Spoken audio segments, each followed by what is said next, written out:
我叫李若男，6年前曾经触犯了可怕的禁忌。那个时候，身边只要是太靠近这件事情的人，都发生了我没有办法解释的不幸。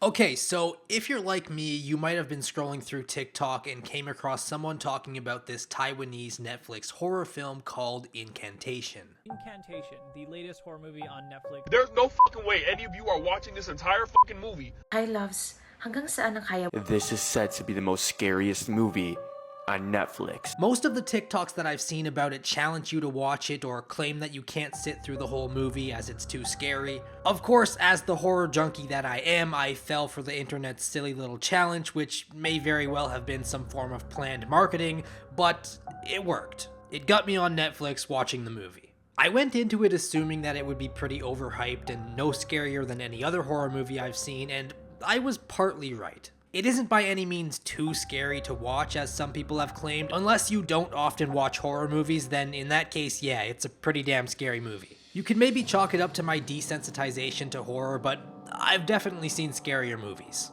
However, as far as horror movies go, I was pleasantly surprised by this one. In fact, it's probably my favorite horror movie that I've seen in a long time. There are some very unique aspects that this film brings to the genre, including its creepy little way of making the audience part of the story. That being by tricking you into accepting a curse. You're probably wondering how a movie could possibly involve you to such a degree.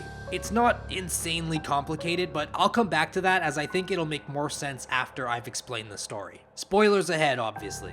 Now, this is apparently based loosely off of a true story, and I do mean loosely. It's inspired by an incident that took place in the Gushan district of Kaohsiung City, Taiwan in 2005. Please excuse any and all pronunciations in this video as I don't speak Mandarin. A family of 6 claimed that they were possessed by various deities and accused each other of being possessed by demons disguised as deities. They reportedly burned each other with incense, threw fecal matter and urine on each other to expel the demons, and beat each other with sticks and spirit tablets. Eventually, they targeted the eldest daughter as the main source of their misfortune, and she was attacked by the rest of her family until she died of her injuries.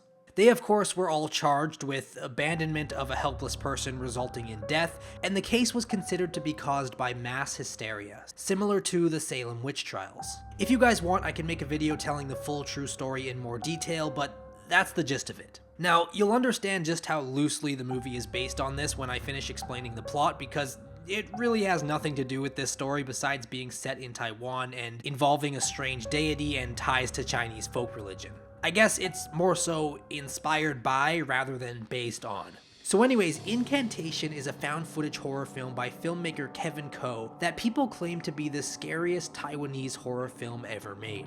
The story follows a woman named Lee Ronan, who 6 years before the current events of the story, traveled to the remote village of the Chen clan with her boyfriend and his cousin in order to investigate a forbidden tunnel that is said to be cursed. They were filming the trip for their ghost-busting YouTube channel called Strange Murmurs, on which their goal seems to be to debunk superstitions. The Chen clan, who are relatives of Ronan's boyfriend and his cousin, practice an esoteric Yunnan religion, meaning a religion from the Yunnan province of China that is not widely practiced. They're basically a cult.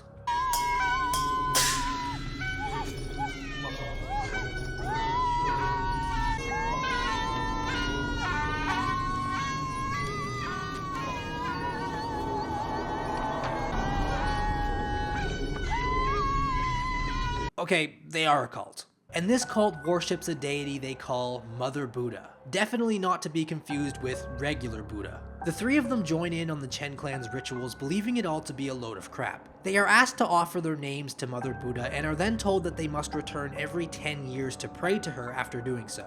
The clan elder also tells Ronan that she is pregnant with her boyfriend's child, something that Ronan herself did not know. The elder tells her that when her daughter is born, she must offer it to Mother Buddha. Brushing the strange ritual off, the three Ghostbusters, as they call themselves, sneak out later that night to spy on the clan's rituals and, more importantly, to enter the clan's forbidden tunnel. When they reach the tunnel, they find a girl unconscious and covered head to toe in strange ruins, apparently left as a sacrifice to Mother Buddha. Ronin, who is suddenly feeling very sick from her pregnancy, decides to stay back as her boyfriend and his cousin break the barrier and enter the small tunnel, after hearing the cries of what sounded like trapped children coming from inside. Inside the tunnel, they find many strange altars, offerings, and mirrors, but most importantly, a statue of Mother Buddha deep inside the tunnel with its face covered. Of course, as the investigators that they claim to be, they uncover the face. Unfortunately for them, the face was covered for a reason. Apparently, the main source of a curse and of Mother Buddha's powers comes from her face, which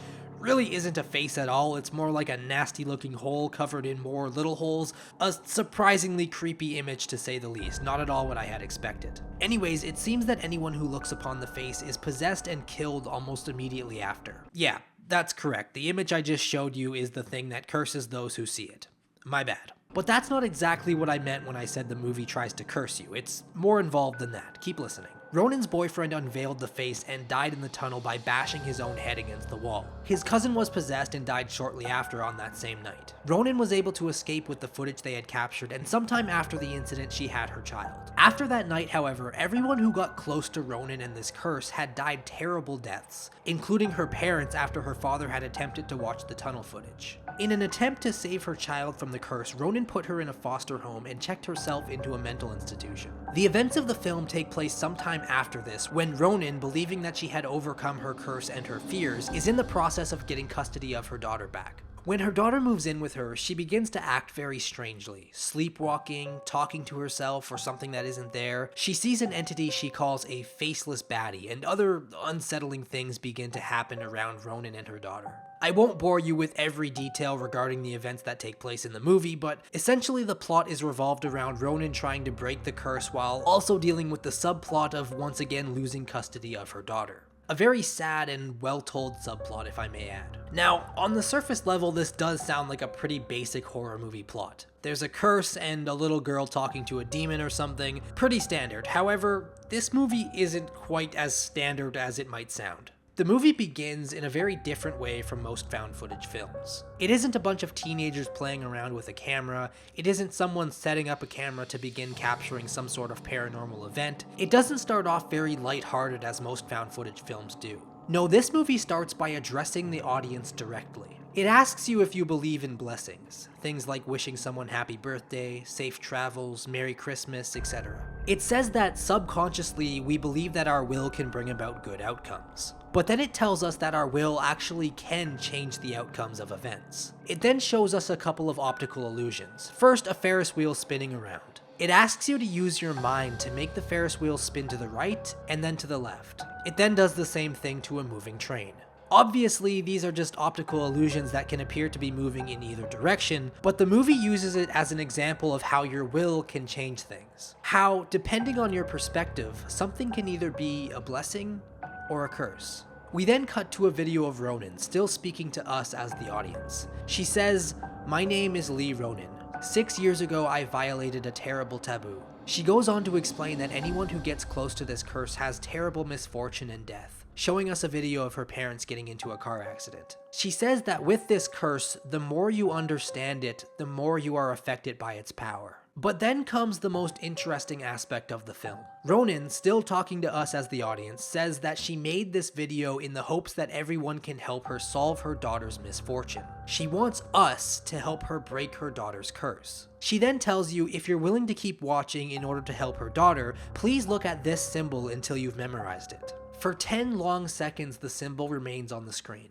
The audience really has no choice but to stare at it and remember what it looks like. Most people watching the movie, especially this early into the film, were probably less tense and jokingly played along with Ronin, memorizing the symbol as she requests. She then asks us to recite a chant with her. She says doing it in your mind is fine too. She begins to recite the chant and it appears on screen for us. Once again, if you're anything like me, you probably jokingly tried to recite it back to her or at least read it in your head. Being that it appears on the screen, it's nearly impossible to not recite the chant in one way or another, if you were paying attention. So you do it. She presents this chant as a way to help her daughter, We almost immediately assume that it's some kind of blessing, considering that she was just talking about blessings and how they can affect outcomes, and then followed that by asking us to do this. So sure, let's help her daughter, we thought. It then cuts into the footage she had been filming in the past when her daughter was moving back in with her, and the movie carries on telling Ronan's story through a documentary she was filming for her daughter and through footage of the events 6 years prior at the Chen clan's village. Now, we get to the end of the movie and we learn a lot of important information about Mother Buddha's curse. Even though I watched the movie twice, it's still very vague and it doesn't spend a lot of time trying to explain things to you, so I'll do my best to try to explain this in the simplest way possible. So basically, a long time ago, the ancestors of the Chen clan began worshipping a deity called Mother Buddha. Mother Buddha was a malevolent deity that demanded offerings and sacrifices in return for her blessings. Because of this, the Chen family was cursed. They had inherited a bad karma from generation to generation. Now, the curse works in a very interesting way. Seeing the face of Mother Buddha is the most potent version of the curse that seems to result in immediate death. However, that isn't the only way to obtain the curse, but I'll talk about that in a second. So the Chen clan seems to continue to spread this curse to members of their family, and that seems strange, but there's good reason for it. You see, the more people the curse is spread to, the more diluted it becomes. The less burden it has on those who carry it. You are essentially spreading it out amongst more and more people so that as it stretches out, it's less effective for each individual person. Picture a tablespoon of salt going into one glass of water. It would surely make that glass of water very salty. But divide that tablespoon of salt amongst many glasses of water, and with each glass added, the less salty each glass will become. There's only so much salt to go around. The curse works in the same way. The reason the Chen clan had the Forbidden Tunnel was actually to keep Mother Buddha sealed away. They had mirrors in there as a way to reflect and seal her negative energy and offerings to keep her appeased. When Dom and Yuan desecrated the tunnel, I suppose they freed Mother Buddha in a way, or they worsened her curse. It's not super clear, but that's what I understood. Anyways, at the end of the movie with her daughter now in a coma from the curse, Ronan returns to the tunnel with a plan to lift the curse, and we as the audience, or the people viewing this found footage, are going to help her. She first goes to the tunnel and fixes the things that Dom and Yuan left out of place. She also offers the ear of the little girl that they pretty much saved from being sacrificed 6 years earlier. Explaining how she got the girl's ear will take us a bit too off track, so you'll have to watch the movie to find out. But after offering the ear, Ronan once again turns the camera to herself and begins talking to us. She asks us if we remember the incantation from the beginning of the movie. She wants us to recite it with her again, but this time she plays a video on a laptop with the full chant and some words appearing in the center of the screen. This is interesting because it's actually another optical illusion. Because our focus is on reading the flashing text in the middle of the screen where the symbol is, we become transfixed on that center for the whole chant. After it's over, the screen cuts to white where we are able to see the symbol because we were staring at it for so long. You can also see it if you close your eyes or blink really fast. It becomes temporarily burnt into your eyes. It's an after image. I'm sure you've seen similar illusions online before. I think it's a very unique and cool idea to have these little interactive parts in the movie. Anyways, if you read the words flashing on the screens, it asks a few things of you. Firstly, to recite the incantation, and secondly, to offer your name and to pray silently. Now, while this may not be something we do out loud, when it does say to offer your name, one might automatically think of their own name, which would be the same thing. At this point, we are still led to be under the impression that by following along with Ronan, we are helping to save her daughter. And that is true to some degree, but what happens next is pretty messed up. Ronan says, "Forgive me. I lied to you. If you're willing to keep watching, then do this. Please think of your 3 favorite things. From now on, please close your eyes." It then cuts to a video of a Buddhist priest who is translating the Chen clan's scripture for Ronan years earlier. He says that the incantation is actually not a blessing to ward off the curse, but rather it means, "I wish to share in this curse and offer up my name." And that the symbol is actually a spell used to diffuse Mother Buddha's curse onto others. It's also worth noting that the symbol appears multiple times throughout the film, sometimes hidden and sometimes abruptly on the screen, as if the film is forcing us to memorize it. So this reveals to us that the whole movie had been a lie from the start. We were led to believe that by following along with Ronan's incantation, staring at the symbol and offering our names, that we were blessing her daughter in order to lift the curse. But in reality, we were accepting the curse onto ourselves. It felt like quite the punch in the gut, to be honest. Ronan's goal was that if enough people were to see this footage, offer their names, see the symbol, and recite the incantation,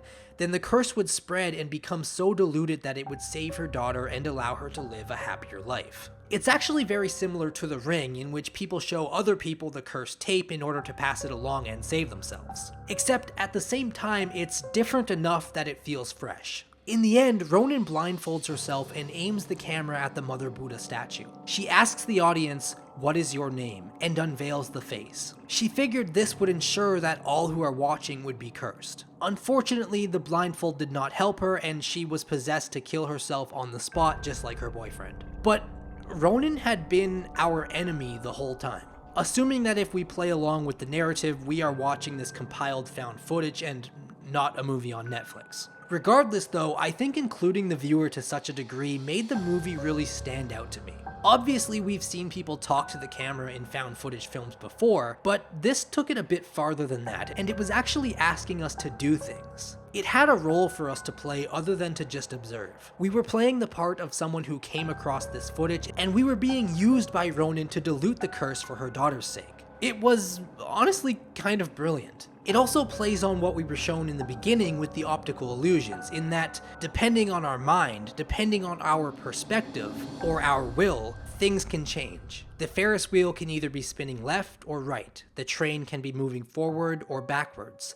The incantation can either be a blessing or a curse. It's a curse to those who accept it onto themselves, but I suppose at the same time it's a blessing for those that already have it, because by accepting it, you are diluting the curse and lessening the burden on them. Now, besides the really original, immersive way of including the audience in the film, I also think that this film was able to separate itself from other films in the genre due to its extremely unique and seemingly real lore surrounding this creepy religion practiced by the Chen clan. You can tell that the creators took extra care to flesh out aspects of the religion to make it feel like it has more to it. In fact, I believe it was said that most of the film's budget went into the props surrounding the Mother Buddha religion. As I said, the film doesn't like to explain things to you, which I think is a good thing in this case because it's supposed to feel like found footage. Something you need to put together and make sense of on your own. But there are puzzle pieces scattered throughout the movie for us to explain more about this Mother Buddha. There's one scene in particular where Ronin is in some sort of shrine room at the Chen clan's village, and she sees a few things that tell us a little bit about the religion. First are these statues of Mother Buddha, all faced towards the wall, as if to imply that her face is not to be looked at. We see a painting on the wall that, if I had to guess, I would say is a depiction of the Chen clan's ancestors worshipping Mother Buddha. On the ceiling is the most telling image. We clearly see what is supposed to be Mother Buddha, her face covered in blood. She has 6 arms and bears a resemblance to the Hindu goddess Kali. In some of these arms, she appears to be holding babies, which alludes to the sacrifice and offering of children. She is making the strange hand gesture that the members of the Chen clan continuously make. We later learn that this is a modified version of a hand sign called the Bafang Tian in Tantric Buddhism. The difference is that the original sign means to collect blessing. But considering the Mother Buddha one ends with a completely opposite gesture, one of the characters theorized that it means to spread instead of to collect. There's enough evidence scattered throughout the movie that almost makes the audience question whether or not this is real. They mix in elements of real Buddhism and Hinduism with their strange fictional elements in such subtle ways that even I had to do some Googling to find out whether or not Mother Buddha was a real deity. I think it's important in found footage films to have some elements grounded in reality, so that in the back of your head you might think the footage you are seeing is real, despite knowing that you are watching a fictional movie. Blair Witch, for example, did this extremely well, but that's a story for another video. All in all, this was probably one of the best horror movies I've seen in a while, and definitely one of the best found footage horror movies I've ever seen. Filled with enough details that you'll notice things on your second watch through that you didn't realize the first time, and the first horror movie I've ever seen that provided such an interactive experience for the viewer. And don't worry, the film's creator has explained that the entire Mother Buddha religion and the curse is entirely fictional, so if you did watch this movie, you are not cursed. At least, I don't think. Our will can change the outcome of events. I guess it depends on your perspective. おおよいしせうわ